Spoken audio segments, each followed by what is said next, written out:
Another beautiful, temperate day with a clear sky. A little bit windy, that's certainly not a bad thing. Delightful. Man, I love too. I'm so glad I found this little route out of this neighborhood to a quieter station. It's such a nicer walk in the morning. I just get up, I gather whatever garbage I had from yesterday's combini. So I had a little cup noodle last night since there's a little hot water machine at my Airbnb. So I could just put all my various wrappers and stuff in that one cup, walk the half a block to the 7-Eleven, toss it in their garbage, buy some breakfast. Delightful. No barbecue mackerel today, but I'll keep my eyes peeled. You never know. So my plan today is to go to Okutama. It's a bit late actually, it's past noon I think. Real slow start today, almost 12:30, but I got a real simple plan. Okutama, I've also always been curious about. It's up on the Ome line, but you just keep going on the Ome line, and it's like the farthest, quote unquote, you can go on the Tokyo subway, even though if you go down to Takao or whatever, or various other routes, you can go down along the shore from Yokohama as well. There's plenty of ways you can keep going, but Okutama is the end of the incorporated official Tokyo subway, as far as I understand. And I think you can really tell the last couple episodes, they're so perfectly illustrative of what I like to do in Japan. Where 2 episodes ago, I went to Lake Sagami, and I was happy as a clam. And I was talking about, like, man, if I was the head of the tourism bureau for this area, I would pitch it as there's nothing going on here. There's just a lake with some little mini seafront carnival type deal, and that's it. You come here because there's nothing here. Delightful. And then the next day I went to Mount Takao and had kind of a miserable time just because there was freaking people everywhere. So this is going back to the original format, that first version of like, just kind of see something, vaguely know maybe a little bit about it, do no research, just go, and if there's nothing there, great. That's kind of better. Where Mount Takao, I did some research, but it did not help. The route that I got recommended was still just a disastrous shit show, and I think that would have happened no matter what. I just don't think there's any way around it on that mountain. Route 6 was real busy, but Route 2 and 3 only break off from Route 1 halfway up, and Route 3 was fucking terrifying. I'm like shocked that they let people do that. It's so dangerous. I found a blog somebody wrote in like 2017 about that route, and it's funny watching them tiptoe around it, where she was writing about like, she saw more people than I did up there when she did her run, but just how there's not enough space for multiple people, and you gotta press yourself up against the side of the mountain to let people pass. And that you just have to be in the moment and not think about where you are because of the calamitous plummet that's right there the whole time. And it's like, just say it. Just say it. Just say it's dangerous and insane. But she was definitely insinuating that it was dangerous and insane, which it is. So I guess that just leaves Route 4 and 5, which I didn't really see, but presumably they're busy as fuck too. So today, Okutama, I kind of get the sense, I saw a YouTube video about it ages ago because I was looking it up when I was back home during COVID. I was like, oh yeah, I never did make it there. I wonder what's there. And my memory is that there's some kind of lake and kind of nothing. Like there's nothing there. I think it's sort of the gateway to big boy hiking, which is not, not what I do. So I might get there and there might be nothing, but I think my plan is I just want to go to the end of the subway and then just start walking back toward Ome. And we'll just see how far I get and just see what happens. And then the beauty of that walk is I'll be walking along the subway line roughly, so I can just bail out whenever it gets dark. Bing, bang, boom. Only got a few hours ahead of me, but it's a good little test, a good first exploration of like what the heck is out there. And man, that crowded disaster of Mount Takao, it was Friday when I went up, I was like, saw that they said it was very busy on the weekend. So I was like, well, this still is basically the weekend, but maybe it won't be too bad because it's not after work or whatever. It was still bad, but yet today is probably fucking horrifying. And I never realized, because I don't really pay that much attention to like what day it is all that much. It's December 30th today. So tomorrow, not only is it a Sunday, it's New Year's Sunday. And those signs on the mountain about how if it gets too crowded, they don't let people on anymore. Apparently that's a big New Year's thing. People want to go to the top of the mountain to watch the first sunrise of the year, which that is a pretty cool thing to do. One of my favorite episodes of the anime Non Biyori is about that, about going to see the sunrise and the one littler kid who's having a hard time staying awake for the trip. That's cool, man. Do that for sure. Do not do it at Mount Takao. That's fucking insane. That's shit. I know it's pointless to tell any human being, hey, don't do what everyone else is doing. And it's doubly pointless to recommend that to Japanese society, obviously. But don't fucking go where everyone else is going. Oh, geez, I can't even imagine. It was so crowded yesterday on a random day. It would be like you're packed in some horrible dance club or something, except you're on a mountain waiting for the first sunrise of the new year. I can't think of a less spiritual possible experience. You know? That's fucking terrible. There's lots of mountains, man. There's lots of them. There's lots of them right near there. You know, I started making my way. All I did was went a little beyond the peak of Mount Takao, and I found a better view of Mount Fuji, and it was just normally populated. It wasn't all crazy. God, I can't even imagine. That's so fucking dumb. It's such a dumb idea to go to the world's most crowded mountain for your spiritual experience. Jesus Christ. So anyway, I really double dodged a bullet there. I kind of didn't get the full blast of the weekend, and I almost accidentally stumbled onto that mountain right at New Year's, only a couple of days off. Surely if it was actual New Year's Eve, I would have figured out at some point during the day. So I mean, I guess the chances of me being there at the same time as any of those shenanigans would have been unlikely anyway. But it's still funny that I almost stumbled onto the mountain at the literal most busy, horrible time of year. It's a couple days removed. Man, though, yeah, when I got back to this neighborhood last night, and I walked this same route except at night through the relatively quiet back streets, and it's just so dark and quiet, and it's there's no one around. It's everything is just frozen in time. And even the less conventionally attractive parts of Japan, power towers. I'm walking by one right now. These great big, gigantic, super huge power line towers. Even this one in the day looks pretty cool, but at night, when it's just really dark and you can barely see its silhouette against the sky, but you're looking up at this big thing, and even that is beautiful and awesome. And just, yeah, after the whole day of oh God, the crowdedness, this is kind of bad and not having a good day.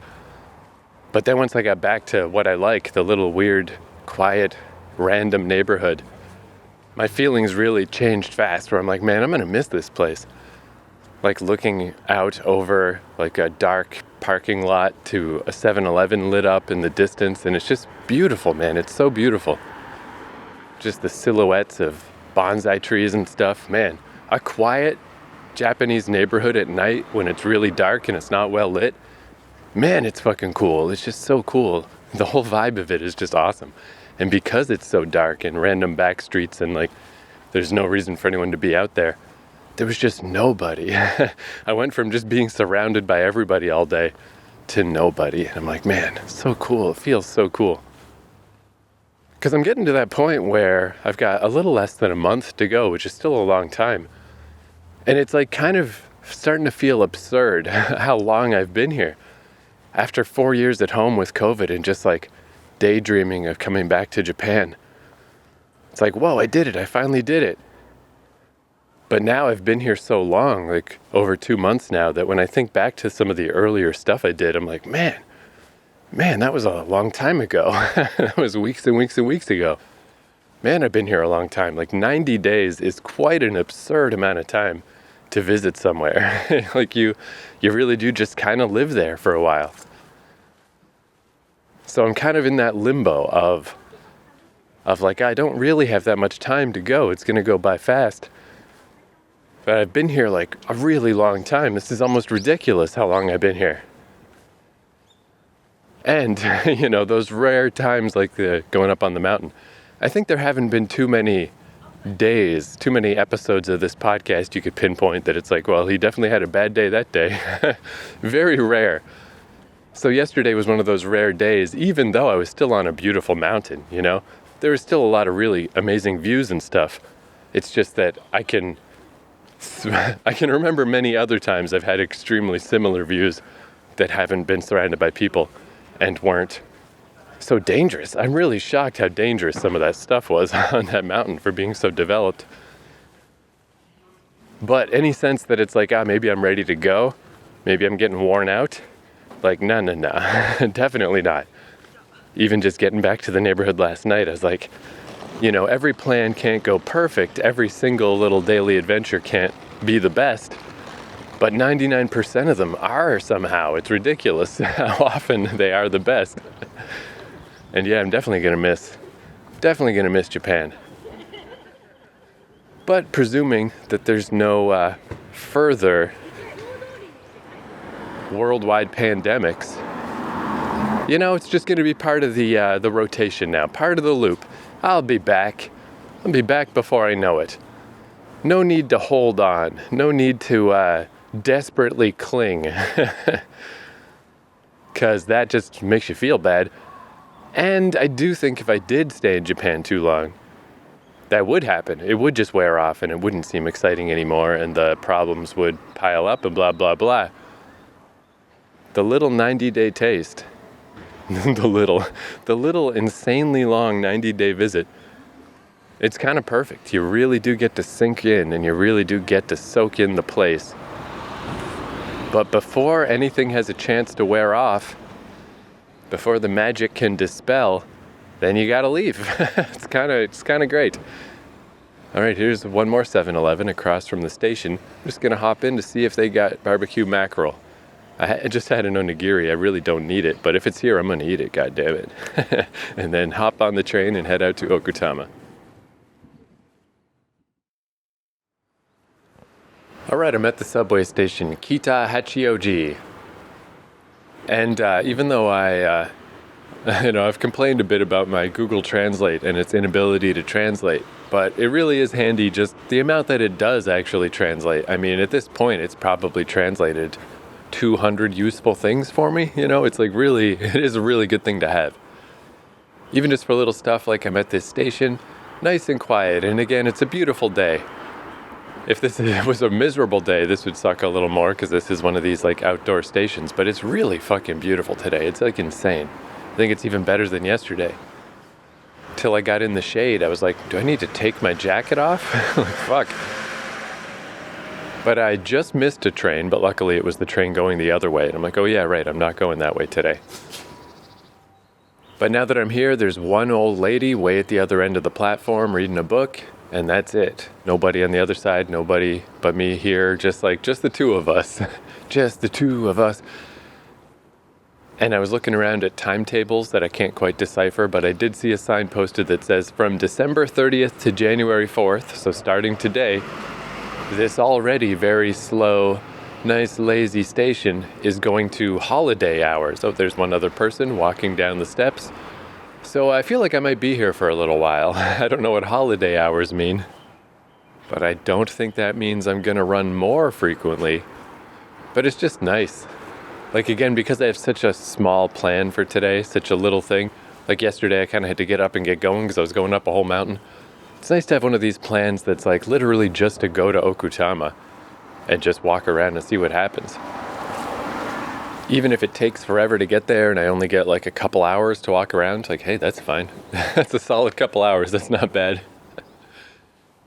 But I thought while I'm here, why not regale everyone with the finale of the number one most exciting through line of this whole podcast, my adventures with my hair buzzer, with my electric shaver. That's one reason I was so slow to get going today, is I was battling with my grooming process of just, I got my little $10 hair shaver thing, and I couldn't believe how well it worked. A nice little USB one, so I could charge it on my computer. And I'm like, man, I can't believe for $10, because the other one I had was like 50 or 60 bucks, and you can easily buy these crazy expensive ones. And I was really shocked how well this little $10 one that I bought in Fukuoka, I couldn't believe how well it worked. I'm like, man, it's tiny, it's 10 bucks, and it's great. It's just doing a great job. But I don't really understand exactly how hair razor shaving type shit actually works. I mean, it seems like it's, I don't know, it's there it is, and it's vibrating, and it's got its little, I don't know why it doesn't work anymore. I guess it just got dull. But I just can't get it to buzz my hair unless I was at like just the right angle, and then all of a sudden, then it would buzz off some hair. And the other times it's just like, just nothing is happening. It's like, god dang. And that's why it took me so long, is because then it just left me with these weird little tufts of spots where it's like my hair is not even remotely fucking even. I've got like little cheetah patches, and I'm like, god damn it. Like, even though I got a hat on, you know, I always tend to have a little cap just for the combination, stop the sun from getting in your eyes, stop the rain from getting on your glasses. Very handy. Probably no one's going to notice my insanely stupid haircut, but I was like, I just would really rather not leave the house like this. What the fuck is going on here? And I just couldn't get this thing to work anymore. And I'm like, all right, the $10 wonder lasted for like a month. You know, that makes sense. That checks out. You know, it's not the miracle that I thought it would be. But I had my normal little, like, shaving razor, you know, just the little Gillette, you know, what do you call it? Just the manual one, the little stick that you hold and you shave with. And it was just so easy. It was so easy to shave my head. I was surprised, because it's already very short. Because my main memory of that is, like, when I was here in 2019, I went to a barber on Oyama Road. And I just wanted to get my hair buzzed off, because that's what I always just did in Canada. It's like, oh yeah, can you just give me whatever? Just buzz my hair. Shortest setting. There you go. But just how everything is so hard to communicate in Japan, where I found a picture of James McAvoy with his head shaved, and it's just so I could show them the picture. Like, can you buzz my hair? And I just showed them the picture. And then they asked some things, and I'm like, I'm sorry, I can't talk, I can't communicate. And I didn't have Google Translate or anything on my phone at that time. And, you know, it's just one of those things that it was just awkward enough. It doesn't take a lot of awkwardness for me to just not want to do it. It's like, it wasn't that bad. I basically got through the haircut without too much trouble. But it was awkward enough that I'm like, I sure would prefer not to do that again. So then in Fukuoka, when my hair was getting a little longer again, not very long, but long enough that it was terrible, because all I had at my disposal was one of these little razor blade things, little shaving razors. And I remember sitting in the little square tub for like 2 hours, just awkwardly trying to shave my hair, because once I started, again, I couldn't go outside. It's like, now I look all fucked up. You know, I gotta finish what I started. And it took maybe 90 minutes, but a long time. Very painful. Basically, I'm like halfway yanking the hair out of my head till it got short enough to shave down, and I'm just like, God, horrible. However, at this point, I guess my little crappy USB thing, it's just kept things well enough that my hair's short enough that it was really easy. It's like, soup, soup, soup. Oh, that was easy. Okay. So I guess I'll just do that from now on. I just got to keep up with it. As long as I constantly keep up with my hair maintenance, it's really no problem to shave your head with just a normal shaving razor. Certainly not the most stylish approach. I'm just shaved head guy. But whatever, you know, again, I just want a utilitarian solution to dealing with hair while I travel. That's all. So this is what it's going to be. But I was actually surprised how easily that went. So, fuck it. Fuck all these razors. There's the end of that story, the end of that timeline. If I hadn't have fucked up at the outset and I still had my semi-decent one, my like $50, $60 one, maybe that would have been okay. But who knows how long that would last either, with my complete inability to do any maintenance or to know how to keep these things from getting dull, or I know nothing. So fuck it. You were a good experiment, a noble experiment, $10 hair shaver. But now I'm just gonna bick my head. Which I remember I did that once in New York. And the girl I was dating at the time, she lived in Bushwick, Brooklyn. And she was like, what the hell have you done? Like, you can't be a white guy walking around this neighborhood with your hair shaved, with your head shaved. And I was like, oh yeah, I didn't even think about that. It's just sort of not really an issue in Canada. In Canada, you're just a guy with no fashion sense. But in Bushwick, Brooklyn, the home of Biggie Smalls, it's like, oh yeah, I guess I do look like a horrible skinhead. But I mean, my hair grew back pretty fast. But there's definitely a different vibe in America that I had not considered. But yeah, I mean, it's not a good look. The shaved head look doesn't suit me especially well. But it's just so convenient that is now the plan. I do think a little head stubble from the hair shaver, it was a better style. But whatever, I'm wearing a goddamn hat anyway, and no one's looking at me. Nobody cares. Nobody gives one shit. Just feeling it now. Here, listen to this. That's the hand on the head. And it's so nice because you can just feel, like I can feel, but there's one little tiny bit where it's not as smooth as the rest of my head. But I'll get that one tomorrow, you know, as long as I just keep up with it. It's a lot easier to tell where you've made a mistake. Either it's smooth or it's not. 0 or 1. God damn, this train. Could I possibly make things more boring while I wait for the train? Oh, here's something. I probably can. So when I was in Fukuoka, as an experiment, I bought some of these little vitamin C lozenges. And I was like, ooh, those are sweet. That's a little too much. But I've kind of come to enjoy them. When I was getting a sore throat the other day, that just completely passed me by once again, through the grace of the sweet Lord above, I bought some vitamin C drops, and I do kind of like them. I just like kind of tossing one in my mouth once in a while, and it's really good if I have like one of the, because I always have the Halls that's like the dark Halls, the black Halls, the brutal ones. And I did find some more today at 7-Eleven. They're a little bit rare. But I found if I put one of those in my mouth along with the really sweet vitamin C drop, the two mix together really well. You get like the super menthol, powerful Halls evilness and this like nice sweet lemony vitamin C thing. And just anything that'll just feed vitamin C into my body, I'm into it. Even if it's psychosomatic, I mean, I'm sure it helps on some level, but it just feels good to be pumping yourself full of vitamins.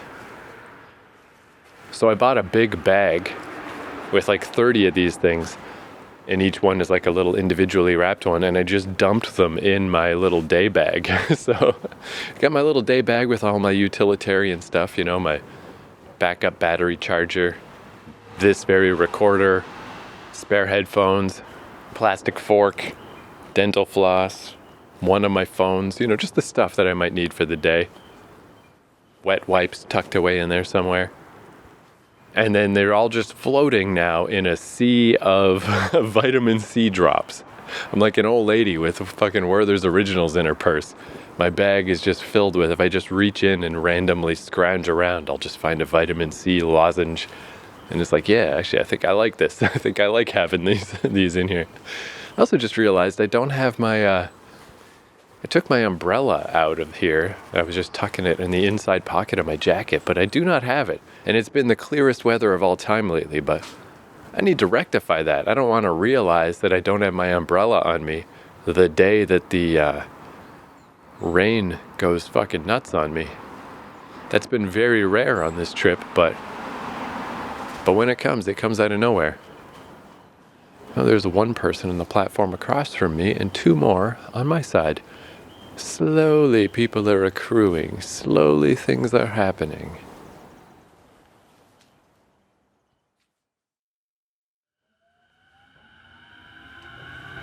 Alright, I'm on the train to Okutama. I'm not on this train alone, but there's few enough people that since I'm way at the end, I think I can talk to myself for a sec. Because I just want to relay these findings real quick. It's quite a long ride out here. But there's a distinct difference as we pulled out of Futamateo station toward Ikusabata, Ikusabata. That's definitely the distinct shift from You know, Ome is still pretty rural-ish, but a new step in, like, you're in the forest, you're in the mountains, you're between mountains covered in forest, you know, like it really feels like that's the new zone, the official outside of the city zone. And we just left Mitake Station, Mitake, and there were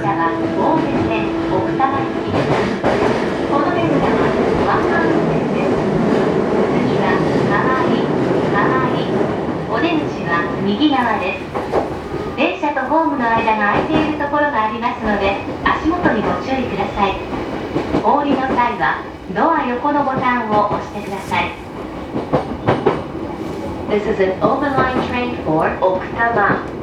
The next station is Kawai, JC70. The doors on the right side will open.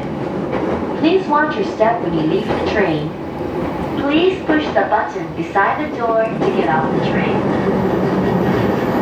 And there were an unusual number of people at Mitake Station. Most of these stations are very tiny, with kind of nobody at them. Mitake had quite a few, I don't know, probably about a dozen, almost a dozen, very distinct hiker-looking people waiting for the train to go back into Tokyo. So I presume at Mitake, there's some kind of hiking going on. And it's hard to say what it'll be like to walk in this neighborhood. It's hard to tell. There's a river here. It's the Tama River. Hopefully I can just walk along the river. I'm really not sure. I got about 2 hours of daytime, a little over 2. Maybe it'll be well lit enough that I can just keep walking in the night. I don't know. At first I was like, can I make it all the way back to Ikusabata? And I'm like, probably not. Maybe can I make it back to Mitake? I don't know. It's quite a ways. But yeah, I think I'll just start walking back. Just see what happens. See how far I can get before it gets dark. And see if I have to bail out when it gets dark. Or if it'll be lit enough to keep going. Because it's really quite a mix. I mean, it's obviously, you know, there's a train that goes through here. It's obviously developed and people live here and stuff. But it's also pretty rugged looking out there.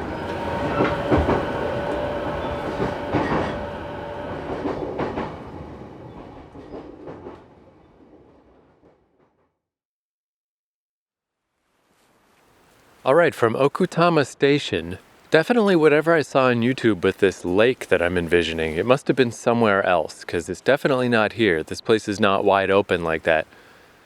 This is very narrow, a very narrow little town between two mountains. Which, speaking of, so I went a little beyond the station, across the Tama River, just to the first little green dots I could see on Google Maps. So I'm at a little crossroads here, where there is a way to go to Mount Atago and Mount Nokogiri, and most of the other people I've seen around today have got all their hiking stuff and their big hiking backpack and their hiking poles, so they're probably doing stuff like that. But then there is Okutama Fureya Shinrin-yoku Course Hikawa Ravine. Let's just say Hikawa Ravine. So the little green dots on Google only, this little thing down by the river, by the ravine, only go back to the station. But hopefully it'll just keep going. Let's see. That's my plan. This ravine walk. Because yeah, this is definitely, my first impression is very nice little town. But not clear where to go. Very packed in, very confusing. Definitely all the hiker type folk, they're definitely hopping on buses and whatnot and heading off to other places. Oh, this is nice. Yeah, this is like a nice little path down. I can see, it says ravine, but I thought that was the Tama River. Don't start downgrading bodies of water on me now, Japan, after all of my many mentions that these rivers seem small to me. Yeah, this is in fact the Tama, and the Napara River is going to connect up to it right at Okutama. So yeah, hopefully this will just keep going. Let's just see how far we can go on this bad boy.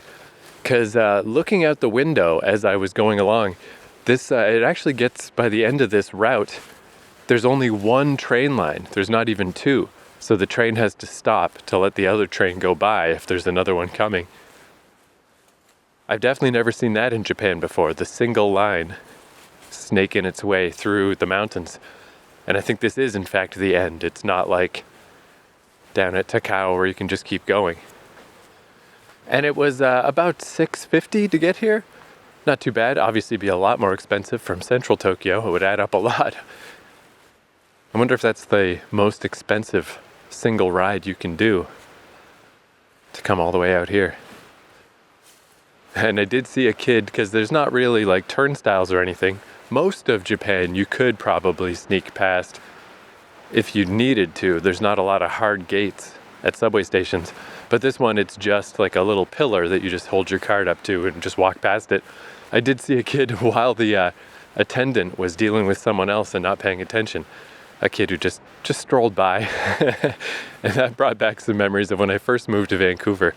Vancouver used to have this system where they just periodically, it was basically the honor system, and they just periodically had people come on the trains and check for your tickets. And for a little while, definitely like skipping out on transit fees is a young man's game. Like, I certainly didn't hold it against this kid at all. He's like a teenager. He doesn't need to spend fucking $7 on his train ride. And what I would do in Vancouver is I would just be eagle-eyed to see the station people. And if I did see them, I would just get off the train at that station. But then sometimes they wouldn't get on that train. Usually they would get on and then start checking tickets. Sometimes they didn't. But then I'd already gotten off, so I just kind of had to leave the station at that point. I'm like, okay, well, it's definitely just something only someone with all the time in the world can be bothered with all that nonsense. And ultimately, it just got too stressful that I was always just looking and watching, because I did get caught a couple times, and I never paid the tickets because I don't have a driver's license, so who cares? The only time it ever comes up, your transit bills, is if you got to go get your license renewed or something. And that was never going to happen for me. But I just realized, it's just not worth it. I could just have a nice ride where I'm just reading a fucking book or something, and I could relax rather than having to be eagle-eyed playing this little game where I try to avoid the transit cops at every station. So that's the day I matured. I mean, I was in my mid-20s at that point, but that's when I finally grew up and was like, I'm just going to pay for my transit like a citizen. And now they have a whole system with gates and stuff, so no more of that shenanigans. Unless you literally jump the turnstile. And yeah, this is pretty nice. This is just slowly heading down to the bank of the river. I hope this keeps going for a while, because it's quite a ways down into this gorge. I had to walk across 2 bridges to get here. And it was only minorly freaky, but it's like, geez, I'm pretty high up. But they're very small bridges. But yeah, I don't want to have to go back up anytime soon. Let's hope this path just keeps on and going. But yeah, as you go and as it becomes this single train line on the way out here, and you get all the places that, the 2 or 3 stops before the end, those are always the ones that kind of, don't, quote unquote, don't deserve to have a subway station. Like, there would never be a subway station there just because they're on the route to the subway station to the end of the line. So those are the places that are really small and rurally. But then once you get to Okutama at the end, man, it's like a great big, super awesome washroom with the heated seat and the bidet and everything. Before you head out hiking, you can fucking sit on a nice warm toilet seat and wash your butt. It's like, oh, that's nice. Okay, what's this? I'm looking down at the bank. So it looks like there's a bridge that goes across to the other side. And I see colors down there, but is that someone on the bank? Is that a person? I don't know what that is. Maybe. And then, I just see stairs going back up. Maybe I do immediately need to go back up. I mean, this is still nice, even if this is all that it is. But there's some other stairs a little further on. Definitely not a clear path along the edge of the water, but again, there's just no space here. Everything is very It's like the Congo. It's like just this deep ravine with this river in it. I guess that's what they're referring to. It's not that the river is a ravine, it's the banks, the super high banks of the river make this the ravine part of the river. Must be what that means. And yeah, all these just cool looking gnarled trees stretching out overhead. This is pretty damn pretty. But if I do this thing of walking back the stations, I was definitely underestimating distance for one thing. This is really far away.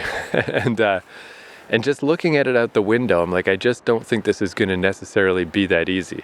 Like, it would be great if there was just this amazing ravine path that just went the whole way.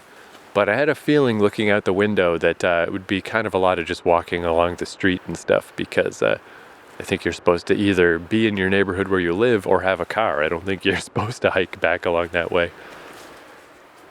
Okay, here's a little map.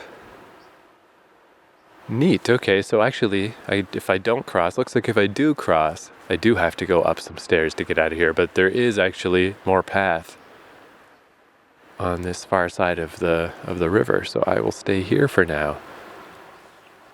And it doesn't look like it goes extremely far. I might have to, I mean, it does continue, but I think it goes up into the mountains is what this is referring to.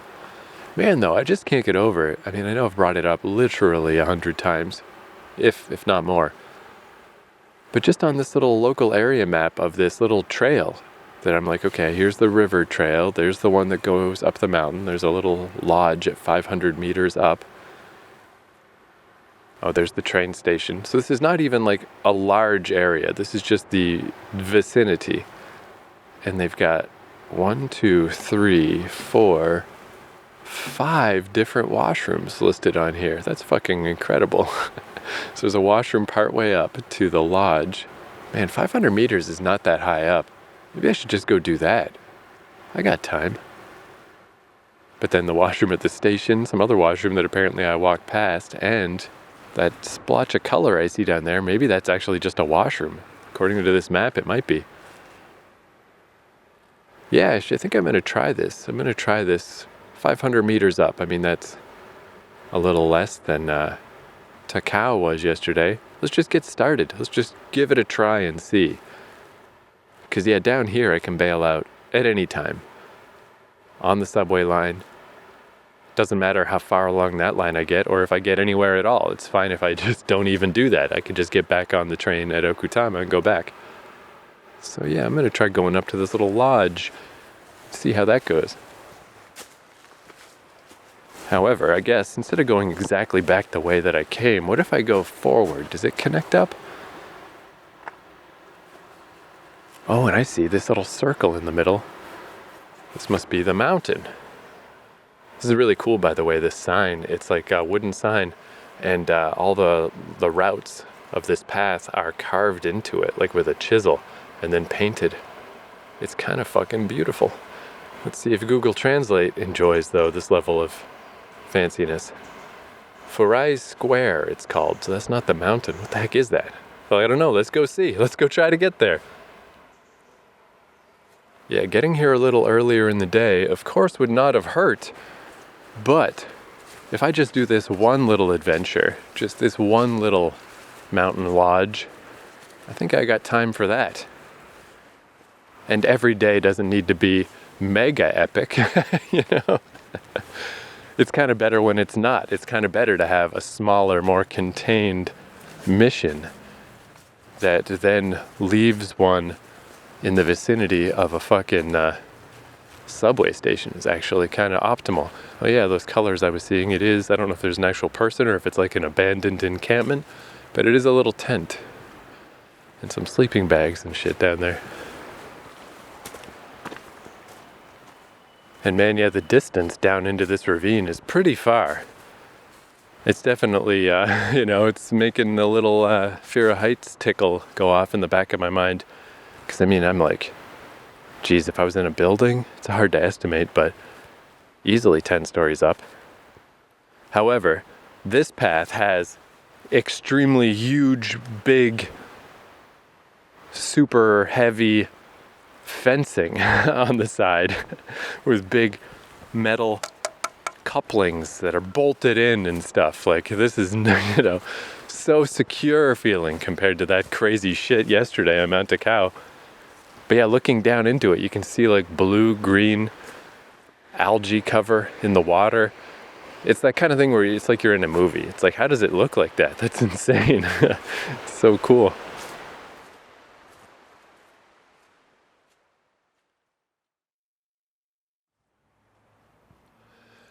All right, I found a little sign. It is funny how the signs are so cartoony, usually in Japan.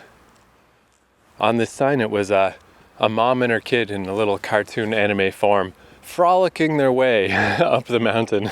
And I'm like, okay, I mean, it's nice to let you know that don't worry, it's an approachable hike. This is not gonna kill you. But it's not that easy, come on. I mean, it is though, it is just steps. It's all like very well-made steps heading up.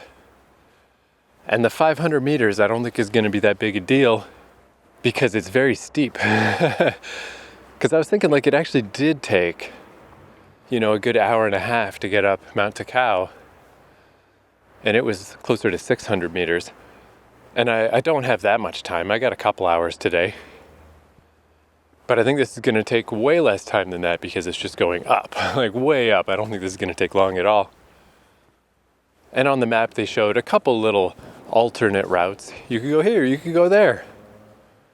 But stick to the middle route, you can just go straight up to a shrine on the top or a lodge or something.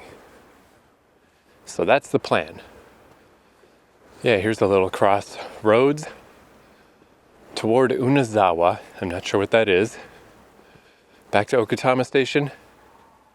Mount Otago, Mount Nokogiri, and Mount Otake is the direction I'm going. I'm not sure which of those 3 mountains I'm going to, but whatever the first one is, I'll just go there and call it an adventure. And it's nice that I ran into like 2 people so far. Just enough to let you know stuff's going on here. It's a thing, Of course it is. It's really close to the subway station. But it's always nice to see a little bit of people, just to be like, yeah, here's people doing stuff, Extra assurance. But not millions of people. Just a couple people. I was a little proud of myself though yesterday, walking down Mount Takao because once I got past the terrifying Route 3 and I was just on the major Route 1, I stayed on Route 1. And it's the one that's all paved and all the stuff is there and the cable cars and whatnot. And I got a Crunky brand ice cream bar. And I found a Tully's Royal Latte, which I'd never seen before. And I was like, all right, let's try this bad boy. What if it's like the most magical thing that you can only get on a mountain? And it turns out it was actually a matcha latte, which was doubly delightful. I didn't expect that. It was really good. Because I had the other Tully's one that was the really bitter, harsh, hardcore matcha. If you could buy one of each and mix them, it'd be absolutely perfect. But after all of that shit that I went through, I was happy to have a nice sweet matcha latte. I was like, thank you, Tully's. I continue to love you. Oh, this must be that meeting square thing they were talking about. Because it's got like picnic tables and a little part with a roof and such, should you need it. But I've had problems with these hikes where I weirdly hurt my bad knee on the way down rather than the way up. Because the way up, you're kind of forced to modulate yourself due to the very difficulty of hiking up a mountain. It goes slow by default. But on the way down, I tend to hurry too much and just put a lot more pressure on my knees than I realize I am. But I think also it's because of the terrain. It's hard to just go at a slow, even pace. Like right now, these steps I'm going up, they're partially some steps that people have made and partially just the roots of trees. It's all uneven and crazy. It's a little tough to just take to get into like a standardized march on the way down. It's hard to do because you just got to be really mindful of the terrain and it's changing all the time. And I just inadvertently just go too fast. Where with Mount Takao, it was mainly that it was paved, but also that I was just fed up that day. I was just like, oh, God, this day, this mountain, this has been such an ordeal, and not nearly as fun as I had hoped and expected it to be.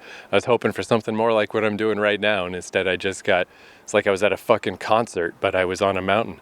So many fucking people. So I was like, on top of all that shit, I am not gonna have a sore knee tonight and tomorrow. It's not gonna fucking happen. I am not letting my knee get in a bad state today. I walked all the way up this mountain. I'm not gonna ruin it now on the way down. So I walked so slow. I walked like an old man the whole way down as it got darker and darker. It took way longer than it needed to for me to walk down, but it was just nice and paved the whole way. But yeah, I was just letting people pass me all the way down. I mean, I don't know how long it took. At least an hour though, just for that final bit to get down the mountain. And I got into this nice little habit of I was like one of those little wind-up toys where their feet are just, have little slats that connect the feet and they just go like step, step, step, step. I just did that all the way down and my knee didn't hurt at all, not even a little. And it's like, I did it. I actually had the fucking wherewithal, the foresight, and the discipline to walk slowly down the fucking mountain. And it still blows my mind. How can I hike up a whole mountain with a knee that, I always have a knee brace on? I don't know what to do about this knee. It's just a bad knee. But I can hike up and it's fine. But if I hike down, that's when I rattle my bones. So anyway, that was cool. It's going to be harder to do today because, this, just turning around and looking behind me. This is one gnarled, windy, random-ass fucking path down this mountain. So getting into that zen-like march of just one foot in front of the other in a very slow, deliberate way. Not going to be able to do that today. I'm going to have to be using my full mental abilities to get down this thing. Which ironically, that sounds like wouldn't that lead to being more careful or whatever? But it doesn't. It just makes things go faster and then hurt you. Whoa, fuck. So, just as I'm talking about the gnarled roots of trees that are functioning as de facto steps, right ahead of me are the real steps.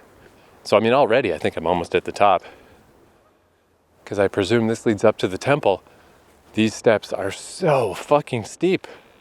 These are insane. I hope I can find another way down. I don't want to go down these things. They're really steep. But that's easily 150 steps. Very much up. Just up, up, up, up, up. Halfway up they get even steeper. Like some Amsterdam shit. Like a pseudo ladder. So I'm gonna turn off this fucking recorder because I will be struggling for breath getting up these bad boys. It's nice because I can hike up stuff quite easily. I'm pretty well trained for this. I can just get into Zen mode and just boop, boop, boop. Slowly march my way up. But I certainly can't do a fucking podcast. That would take some cardio beyond even my wildest imagining. So alright, stair time.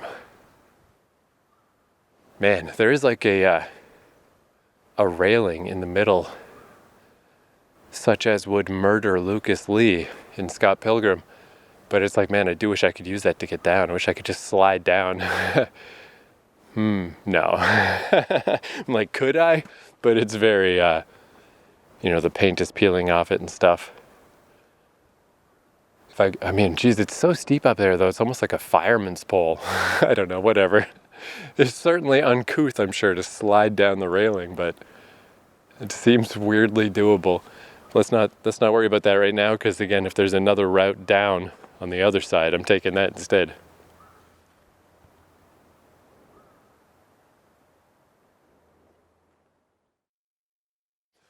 Oh,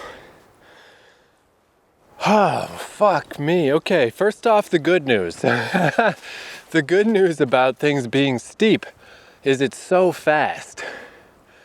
Like, this is similar to Mount Aburiyama, where if I walk up the ridge of the mountain, it takes like 45 minutes.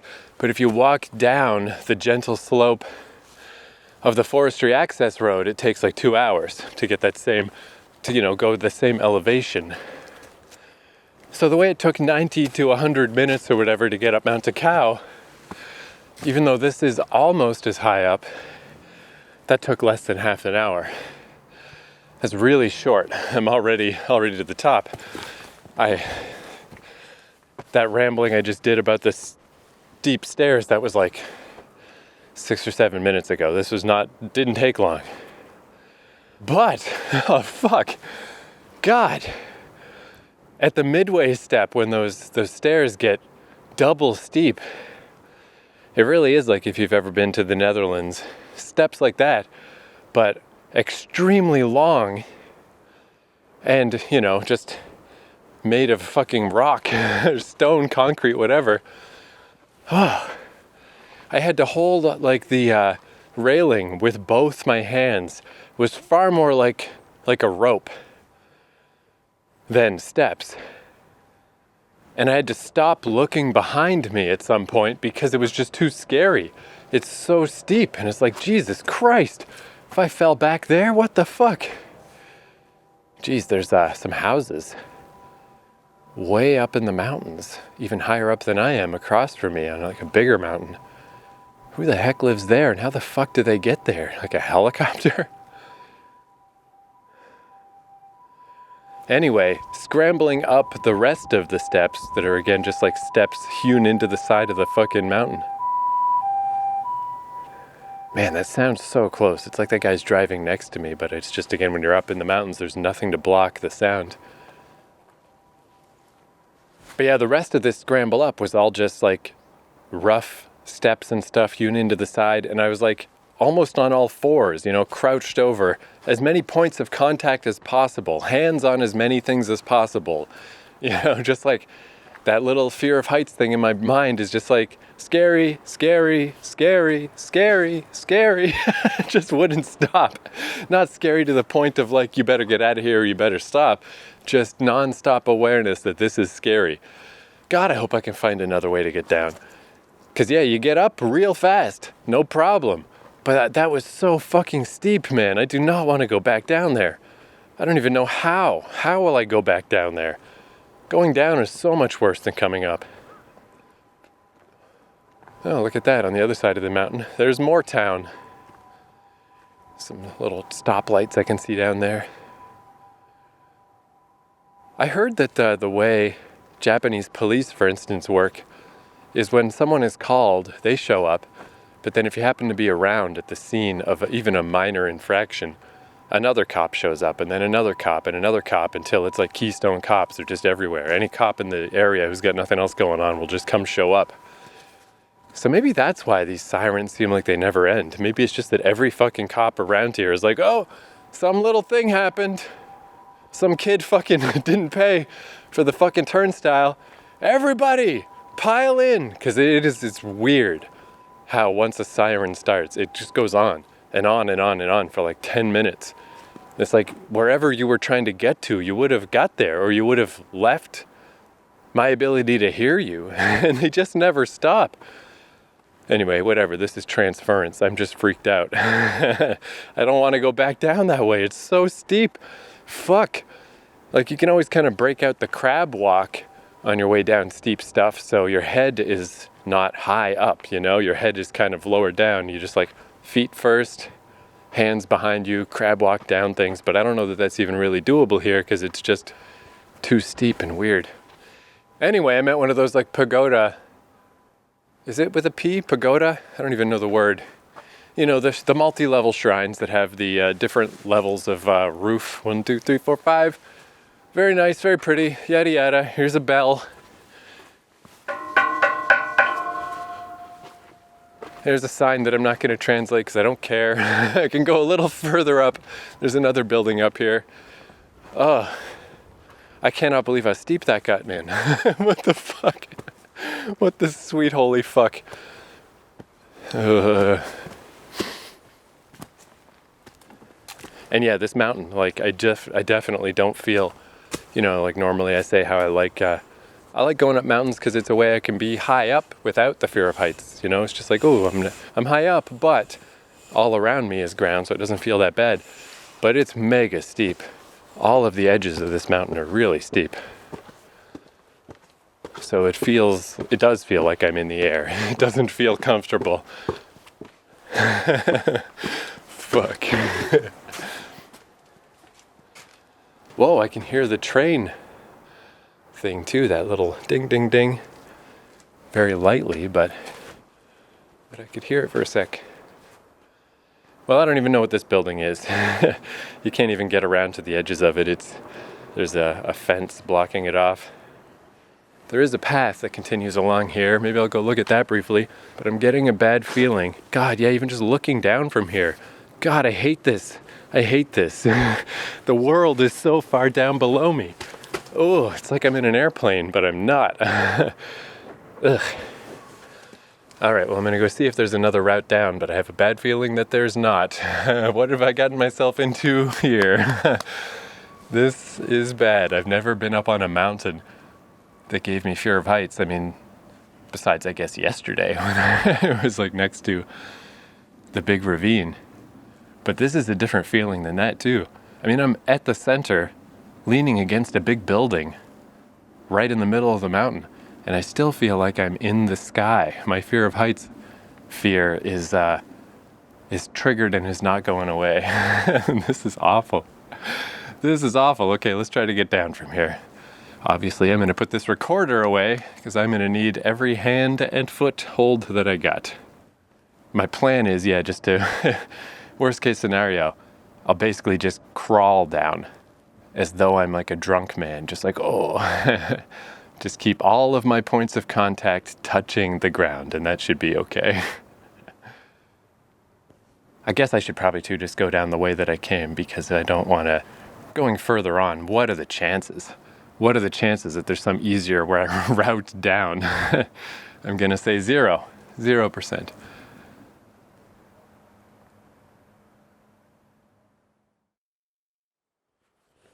Holy fuck, dude. Whatever I do tomorrow needs to be easy, man. What the fuck? Why am I being terrified every day? I mean, I guess this is part of the slot machine of Japan. It really is a fucking wild-ass country, dude. You just never know what's gonna happen. But these steps, I can't say for absolutely certain what mountain I'm on, I'm not sure, but I do know where I was. The Atago Shrine and the Atago Shrine Stairs, ATAGO Shrine Stairs, have their own entry on Google Maps, and they fucking deserve it. Ugh. Like, I don't feel good at all. I don't feel like that nice sense of accomplishment when you do something. I thought maybe I would get like some kind of adrenaline rush or something of like, yay, I'm out of terror, but it just feels bad. I just feel like the stress in my body still. I'm just like, ugh, it doesn't feel good. This is clearly not the kind of excitement that I like. I guess I'm not an adrenaline junkie. But coming down, the first bit wasn't as bad as I feared. I did pretty much crawl. I was in a semi-hunched crawl the whole way, trying to keep one hand at least touching the rock wall or the ground or holding a root or something the whole time. And it felt kind of good just because I was going down. I was clearly moving back down toward the ground. So that felt okay. Less bad than I thought. Because being way up on the top, like, maybe there's people that would enjoy this sensation, but I did feel like I was floating in the air. I just felt like I was in an airplane. Like I was so high up, and you just look down and see all around just different parts of the city down through the trees, and it's just unfucking natural. It's like, how is this possible? Why am I this high in the sky? What the fuck? Terrible feeling, really bad. And then when I got to those goddamn stairs, man, the pictures, I took a couple pictures. They do not do these things justice at all. You just, oof. I was glad nobody was around. Those two people I met, I'm glad they already passed. They didn't have to see my pathetic display of Grandpa McNally coming down the stairs. But yeah, I had to come down the steps backwards and just gripping with a death grip with both hands on the railing the whole way. And again, way more akin to holding a rope and going down something than going down stairs. And I just had to go one little slow stair at a time. It's funny how the stuff I ramble about, sometimes it really, like a little theme will develop in an episode of this podcast that, like just some crap I was rambling about that then becomes appropriate. Because I certainly went down slow. I had no choice but just to go down incredibly slow. My hands were hurting from how hard and how long I was gripping onto the railing as I just went down one step, one step, one step, one step. And I had to stop looking back. You know, I just kind of looked back like 3 times inadvertently because it's hard to not look back. Just had to look down at my feet. And every time I look back, it's just like terrifying. It's just such a steep fall. Fuck, like, yeah, I'm looking at these stairs right now and like, yeah, it's just, I wonder what the degrees of it are. Fuck me, that sucks. It's so steep. And so long, it just wouldn't stop.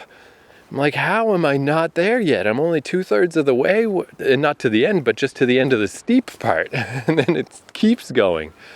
Oh, I just don't recommend this at all. Day 2 of not recommending things in a row. What the holy fuck? Ugh, how terrifying and just awful. What a bad feeling. Damn, I think that might be it for today. I don't know how much more exploring the hood I gotta do, or like maybe I'll try to walk to like the next station just for the fuck of it. But Jesus, oh.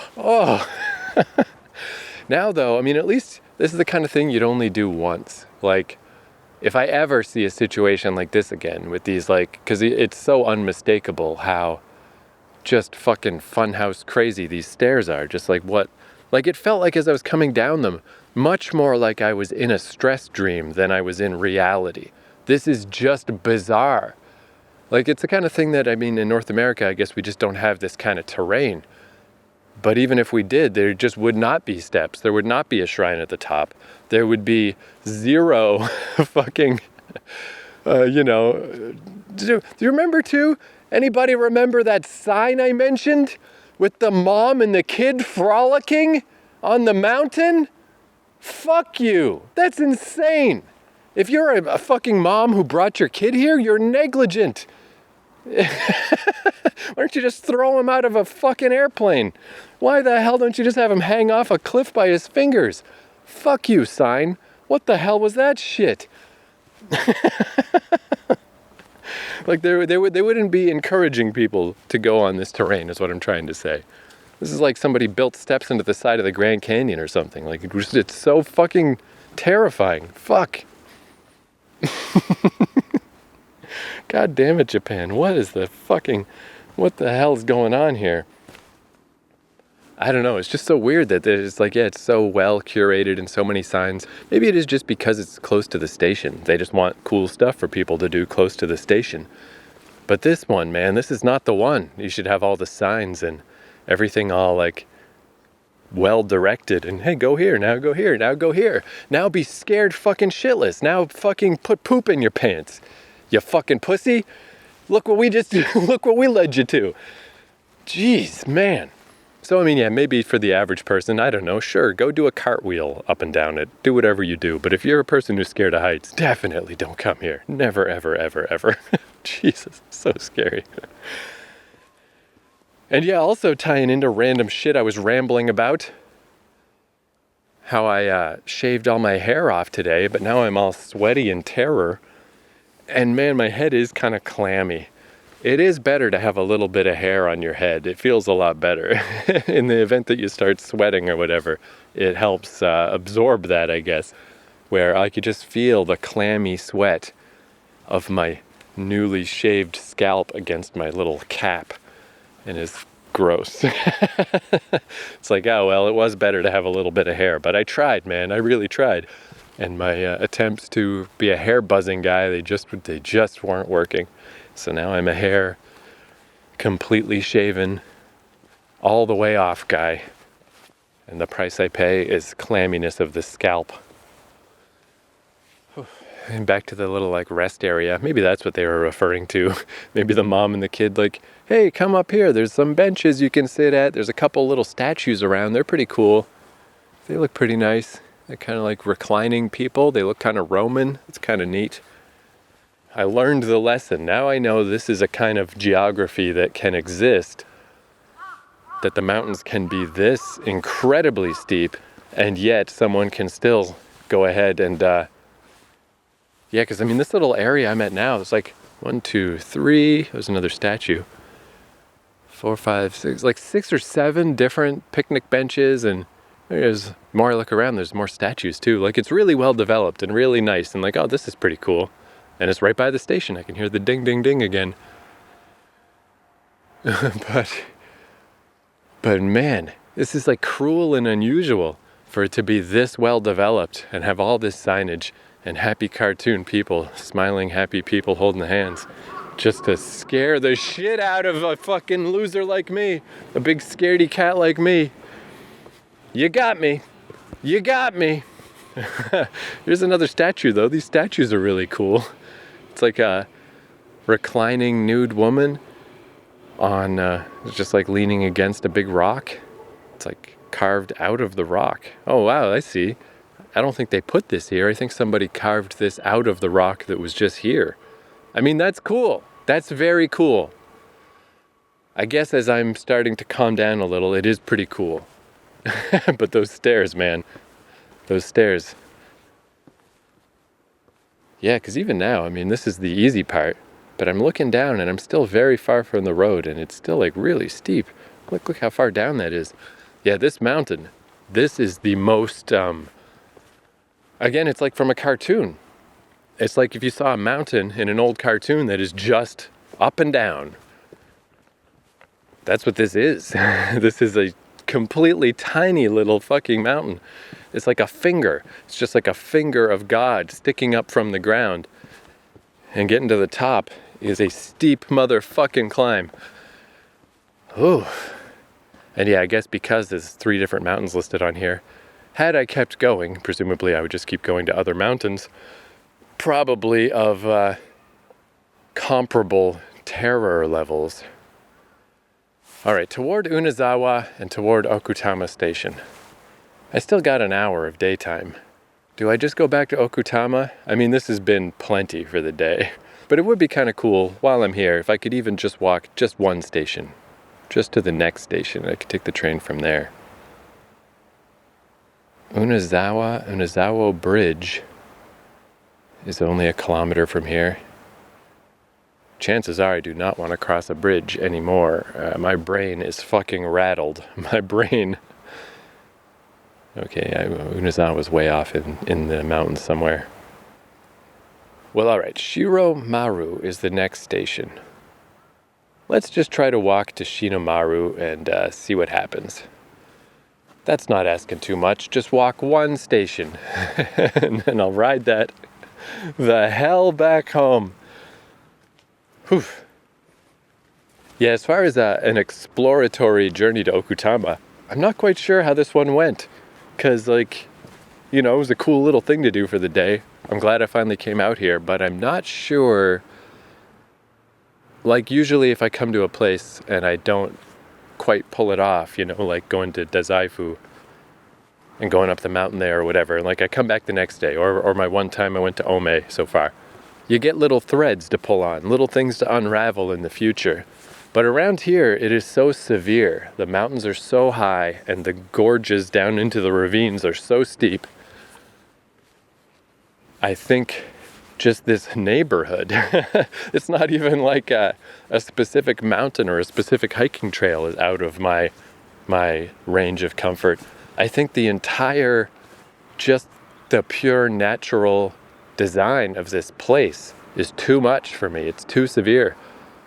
Because yeah, like some of these buildings way up high on the mountain, like I honestly don't know how you get up there. How is that even possible? What's happening? This whole place. I mean, I've said many times that Japan is somewhat dreamy. It really doesn't feel like normal life, and that's why visiting here is so exciting, because it's so different from North America, and it's just so much stuff is strange and unique and different. So it stands to reason that eventually it's going to get to be too much. But this is truly weird feeling, because Tokyo is pretty damn flat, you know, just some nice vague up and down. Sometimes a park will be sort of higher up than normal. God, yeah, like I'm still looking down at the road, and I'm still terrifyingly high. And I've been walking down this whole time I've been rambling. Jesus, well, I mean, I guess I was going to say, how high is this mountain? I guess I know, it's 500 meters. Now I know how 500 meters, I mean, that's half a kilometer, isn't it? I'm all putting it together now. Half a kilometer. That terrifying kilometer-long tunnel I walked through, if you turned it on its side, I'm halfway up it. No wonder I was so scared. That's very high up. You know, like the gradual ascent of a mountain like Takao doesn't feel high up because it's just gradual. But yeah, going almost straight up half a kilometer, no fucking wonder I'm scared. This is terrifying. I really should have put these numbers together. I should have. But again, okay, what I was saying is, Tokyo, fairly flat. Whatever bumps there are, it's just like, oh, that park is kind of weirdly high up. That's about it. Fukuoka has tons of mountains, but none of them are that steep. It's almost all just a nice, like, oh, there's just a nice mountain you can walk up the side of. And even like that day I had to abandon ship and get off the mountain and go through the golf course. It's not like I could come off the mountain at any point. There were parts that were a little too steep, but I just waited until it dipped down into a bit of a valley, and there you go, not that bad.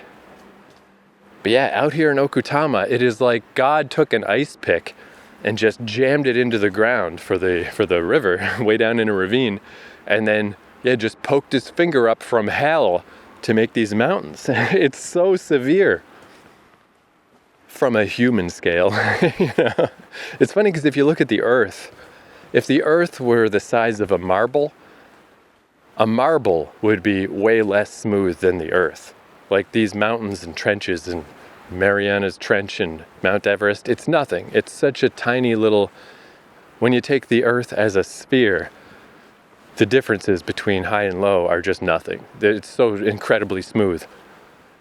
But from a tiny, tiny human person perspective, this place is fucking crazy, man. It's crazy. Whew. I can see some people down there. It looks to be a parent and child. And notably, they are walking right past here. They're not going up here. You insane sign made by a lunatic. All right, I'm going to see if I can figure out how to walk to the next station over, just to explore the tiniest bit before I abandon ship and take the train back to West Tokyo. Now I'm so far west, I don't even know what to call this. Beyond West Tokyo, Super West Tokyo. Jeez, I can hear that kid crying. I wonder if their parent was like, hey, want to go up on the mountain? No!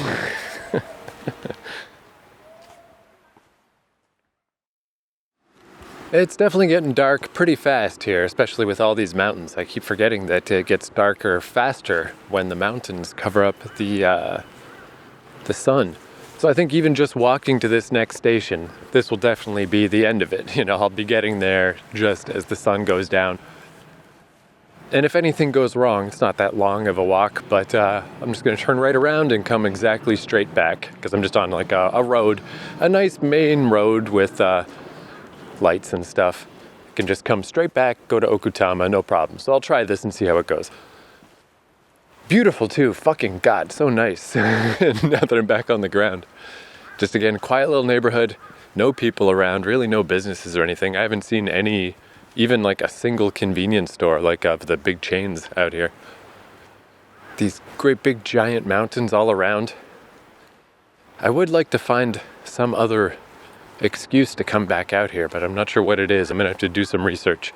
Maybe not all the way to Okutama. Maybe I should see what that Mitake thing was all about. There's a lot of people at that station. But yeah, definitely stuff, as I've said in many neighborhoods, stuff I would love to check out if I lived near here. For my purposes of not being a real hiker and just visiting. Probably never gonna happen, but there was like a larger area map beyond the one with the smiling kid. A much more realistic, less fanciful map. And it showed that, yeah, if you keep going from up there, it goes on to another peak, and just all these different peaks around here. And it's cool because like that one, yeah, at 500 is really no biggie, where it's like, man, this one over here is 1100, and this one's 12, and this one's 13, and this one's 15, and this one over here is 17. And it's like, dude, that's some serious mountain hiking. That'd be fucking cool as fuck. If it was a relatively gradual, stable ascent on the ridge of a mountain that's not a terrifying ordeal. And on that map, the mountain I was on was just a bump from hell. Just the boom, there it is, big crazy fucking out of nowhere bump, where all the rest were far more gradual, normal looking mountains. But I don't know how accurate that is because it was still just a drawing. It's not a topographical map. And like looking around at these mountains, who knows? I mean, it's hard to say what it would be like up there. It's one of those things I would just have to know that it's not going to be that scary. So even though it's like right here, it's like ridiculous. I'm like 10 minutes away from Okutama right now, and there's mountains everywhere. Like, it's so accessible, so easy to get to. That seems perfect. Get off the train, go for a hike, amazing. But that first experience is just so unpleasant that if it's anything like that, I just don't want to do that. No, thank you. I mean, it's kind of like I was saying with Mount Takao yesterday. You don't need to go on a mountain this busy. There's other options. Similar thing here. You don't have to go on a mountain that's scary. There's other options. There's mountains literally everywhere. So I just got to find the ones that are just right for me, which it seems are in Fukuoka. I never met a mountain in Fukuoka I didn't like. I guess because it's over by the sea. It's not, I mean, it is mountainous and it's not mountainous. Like, there's mountains everywhere, but they're just not serious mountains. They're all just very moderate mountains. And it's goddamn wonderful and delightful. Tokyo, ooh. It's, yeah, I don't know. I just don't know. Because I'm looking at these mountains and they're very huge and enormous and, pretty steep. But when you're up on the mountain and the trees are all around you, you kind of don't even know you're on a mountain most of the time. It's just a trail. It's like a trail through any forest. Is that what these mountains would feel like? Or would I just feel like I'm walking on a goddamn high wire the whole time, like I'm doing a trapeze fucking act while I'm up on a mountain? I mean, I'll probably just never find out because, like I was saying by the Congo Falls the other day, know your limits and play within them. Know what you are. I'm Joe Casual, fun time hiker.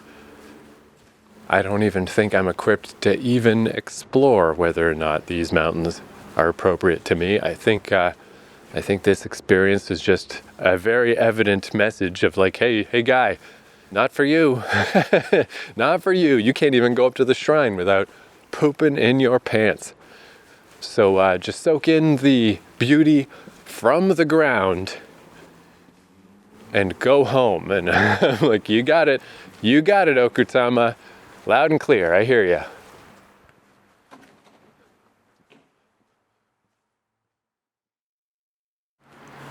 I just saw a sign for Lake Okutama, and looking around on Google Maps a bit, it's like, oh, there's a little spot, a little square, a dark square with Japanese writing that is probably Lake Okutama. Unfortunately not labeled in English. And I would try to go over there and explore and see if that is the lake I saw on YouTube, but it's getting a bit too dark. The street lights have turned on. No time today, but I'll do a little research when I get back. And this is a little weird. I'm kind of walking along like a little highway thing. There's a tunnel near me. I got a little narrow walkway, but I'm looking down into the ravine, and it's way down there. It's very pretty. I'm right in the middle. I'm not scared. It's not setting off my fear of heights necessarily. Maybe I'm still just sort of rattled from before, but I guess it's not setting it off. I don't feel great. about being on this little narrow sidewalk. I mean, there's a railing and everything, but it's really deep down into the river. Like, it's a very beautiful geography, but I'm gonna have to cross it at some point, and I hope that the bridge that crosses it is a little lower down. This is pretty high up, but it is very pretty and very beautiful. Okutama, man, what a weird fucking neighborhood.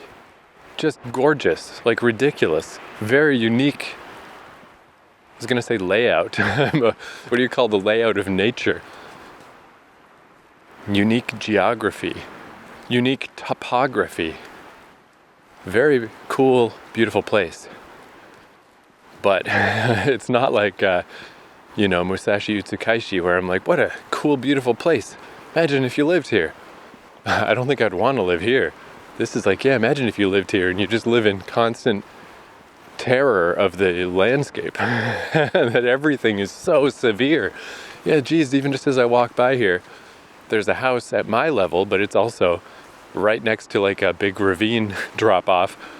And then above it, like way above it, is a house that, again, I'm like, how do you even get up there? Oh, I see there's some railings, I guess for a road, but it sure is steep. And that's not even close to how high up some of the fucking houses are. It's just like, wow. Wow. What the hell? What an interesting place. That more and more I'm like, this might be it. It's very beautiful, but I don't know that I'll be back out this way. I think this is just too severe for my pedestrian ass. Ideally, what I would want to have is an enormous robotic spider droid a la Wild Wild West that I could use to climb around the crazy landscape. That would be perfect. And yeah, I mean, I'm coming up to an intersection where if I hang a right, it's probably not that far to get to this lake. But if I hang a left, I can just cross the river and head to the station. I think that's what I got to do. I'm going to do some YouTube research, but yeah. If it was earlier in the day, I would for sure take the little scamper over to the lake. But it's really getting dark fast. What time is it anyway? Yeah, 4:45. It's legit going to be dark soon. No time for love, Lake Attack, fucking whatever your goddamn name is.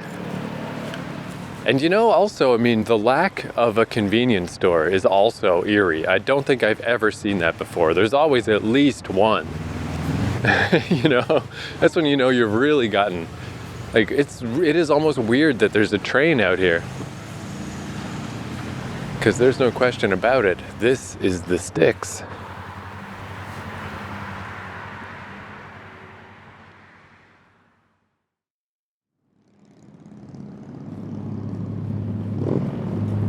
All right, I've come to a little tunnel, almost at the station. It looks like there's actually a way to go around this tunnel, but I think it takes you across the river again and then to a hiking trail that would be great if I was continuing on, but it might make me miss this station. And I kind of wanted to go in the tunnel, the nice security of the tunnel. Because this walk along the edge of the river, that original plan of mine of like, just get to Okutama and walk back, like not a good plan, because the whole way it is just this relatively narrow, same as I was saying before, relatively narrow sidewalk, little railing, but then the ravine drops down. Sometimes it's not as bad, but sometimes it's right there, just a big steep fall, and it's just vaguely uncomfortable, not terrifying like that mountain, but just not comfortable, just like, definitely not pedestrian friendly, definitely not scaredy of heights, scaredy man friendly. Still though, I mean, it is still beautiful. It's getting real dark now, but these mountains, man, coming to the end of the tunnel. Yeah, there's the other side of the path. Okay, so you could just walk all the way around the tunnel. That's nice of them. But generally, despite that cool little thing that lets you avoid the tunnel, I do feel like this is not pedestrian town. That's definitely not what this is for. And yeah, even now that it's getting dark, The big mountains are so cool, but yeah, just this drop. Like, I don't even want to stand on the sidewalk. I guess it is freaking me out a little more than I'm letting on, because I would rather take a step over and walk on the road just to get further away from this railing. It's just this never-ending steep cliffside down into the ravine. Definitely for my style of traveling, for my pedestrian style, Okutama is it's an expert level neighborhood. It is not easy, it's not simple, it's not comfortable and casual. You can't just stroll around. It's severe and tricky and tough and difficult and a bit stressful. So yeah, I think, oh, here we go. Good, I'm almost at the station, so close. So yeah, I think I can wrap it up there. I think that's the official roaming holiday stance on Okutama, is that as a casual place to just like, oh, I'll just go visit Okutama. That is not what this place is. This is a place where you need a plan, you need hiking poles, you need to know what the hell you're doing around here. And if you don't, much as I do not, it's going to be a weird experience. So, all right, thank you for listening. I don't know what's next on the agenda, but let's aim for no adventures. It's not quite time to do laundry yet, but tomorrow would be an awful good laundry day, just to take a fucking day off of these dizzying highs. I'm just going up some steps that I found at the side of the road because I'm very near the station. Hopefully these will just take me to the station. That would be cool. But I don't actually know where they go. Not quite, but here's more steps.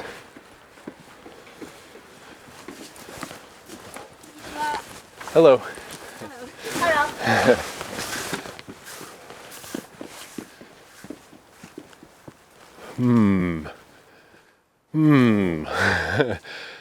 I know these stations right before Okutama are very small. This looks a bit like a platform, but is this the station? Just went up these really steep steps. Okay, now I'm just stepping down some steps onto a platform, but there was no official entrance. Nowhere that I could scan my little card. Here's a waiting room. And there's the card scanner. Okay, this is the station. Man, talk about the sticks again. Just like, and in fact, this main entry point. Okay, there we go. There's a gate. Over here is the proper entry. Wow, yeah, this is kind of cool. This is beyond the honor system. There's like no, this isn't gated off at all. It's just a platform. Just a platform chilling in the middle of nowhere. Approach it from wherever you want. And there we go. Scanned my card, I'm checked in. Now I just gotta wait for a train going the way that I'm going. When that will be, who the fuck knows? I'm sure it's not often anyway, and maybe there's holiday times here as well. Well, here's a test of Japan. You got a washroom for me, station? That would be cool. I'm glad I actually came to the station. So, when I walked past those people on the steps on the way up, I wasn't just some rando going nowhere for no reason. I actually was going to the station. So that's good. I didn't look like just a rambling random fool who doesn't know where he's going. Even though I am. Oh man, there's a tunnel at this end of this station. Very scary. Very spooky ghost story, because yeah, it's pretty much dark now. And here's a washroom. So I will bid you adieu while I go pee. Thank you for listening, and I'll talk to you next time.